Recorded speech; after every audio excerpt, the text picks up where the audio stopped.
बिहार विधानसभा चुनाव के लिए सभी राजनीतिक पार्टियों ने अपनी अपनी पूरी ताकत झोंक दी है। इस समय रैलियां चल रही हैं। पहले चरण के लिए 6 नवंबर को वोटिंग होना है, 11 नवंबर को दूसरे चरण के लिए वोटिंग होना है, 14 नवंबर को नतीजे आने हैं। तो दोस्तों, इसी बीच सर्वे भी आ रहे हैं।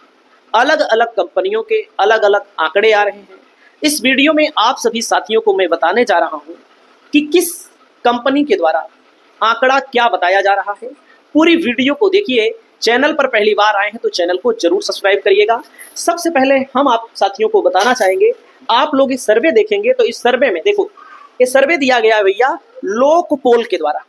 बड़े बड़े विशेषज्ञ इसमें लगते हैं, बड़े बड़े सेपोलॉजिस्ट लगते हैं, आंकड़े एकत्र किए जाते हैं, लोगों से बातचीत की जाती है, उसी के आधार पर सर्वे दिया जाता है।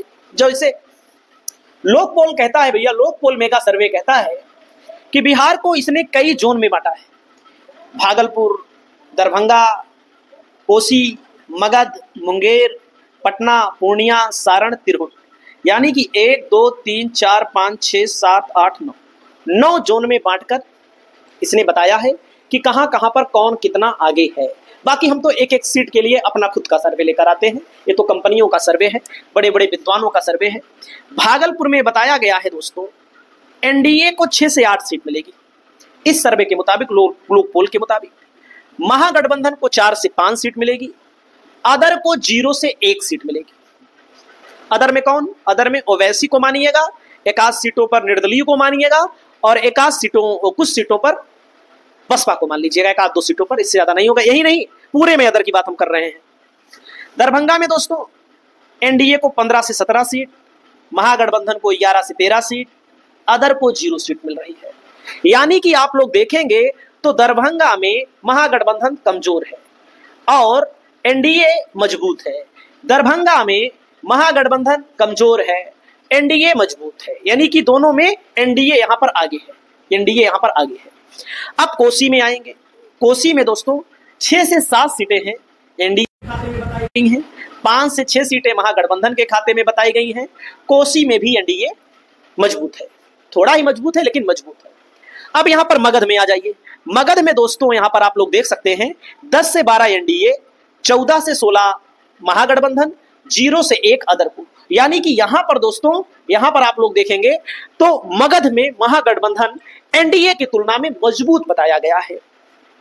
मुंगेर में आएंगे दोस्तों, मुंगेर में 10 से 11 और 10 से 12 लगभग बराबर की लड़ाई है। 10 से 11, 10 से 12 का मतलब है कि यहां पर बराबर की लड़ाई है मुंगेर के इलाके में। पटना में आएंगे तो यहां पर देखिएगा, यहां पर रोचक आंकड़ा आया हुआ है।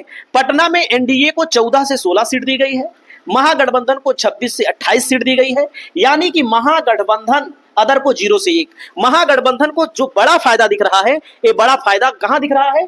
पटना के इलाके में दिख रहा है। वैसे भी कहा जाता है कि पटना का इलाका महागठबंधन के लिए मजबूत है। अगला जिला आता है दोस्तों पूर्णिया। पूर्णिया के जिले में मैं आपको बताना चाहूंगा, यह जिला है मुस्लिमों का इलाका माना जाता है, लेकिन जिला नहीं, जोन है।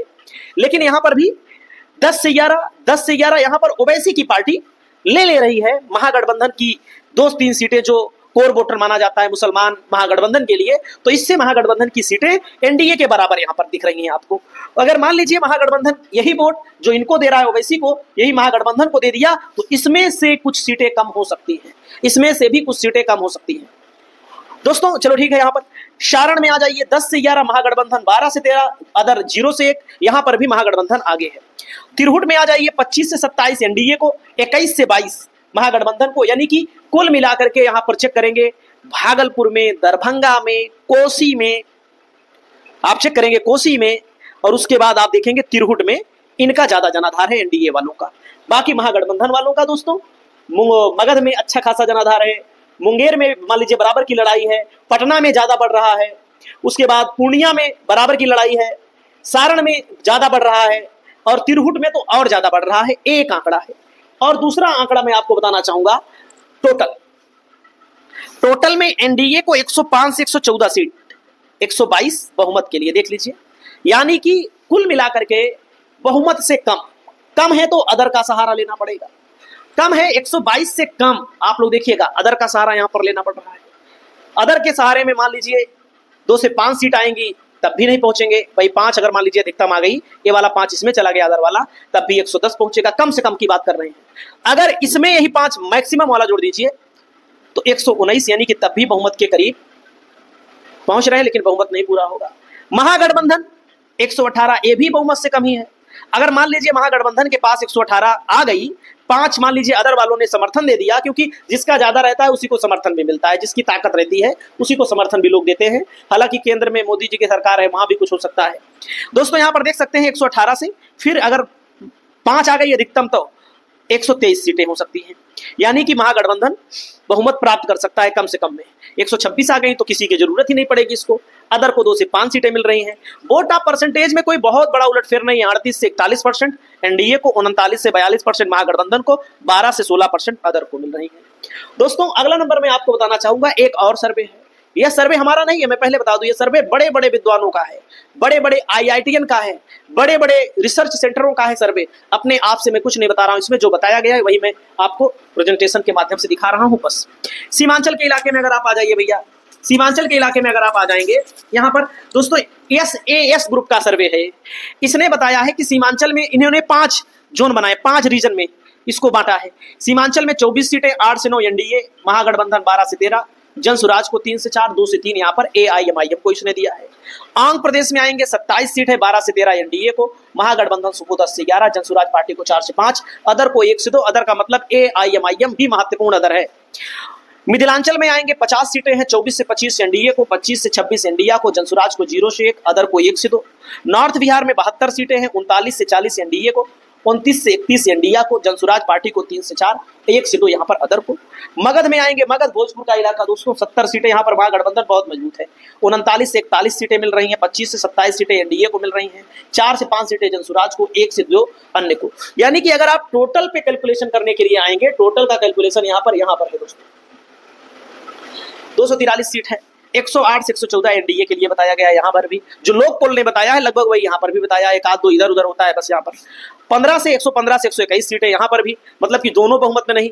जनसुराज के लिए बताया गया, लेकिन मेरा मानना है जनसुराज की स्थिति इतनी अच्छी नहीं है। जनसुराज जीतेगी तो बहुत सारी सीटें जीत लेगी, नहीं जीतेगी तो आप मानिएगा वोट तो पाएगी 8%, 10%, 5% अलग अलग सीटों पर, लेकिन सीट कितनी कन्वर्ट होगी ये तो भाई आने वाला वक्त बताएगा। आप लोग कमेंट करके बताइएगा कि किसकी सरकार बन रही है आपके मुताबिक।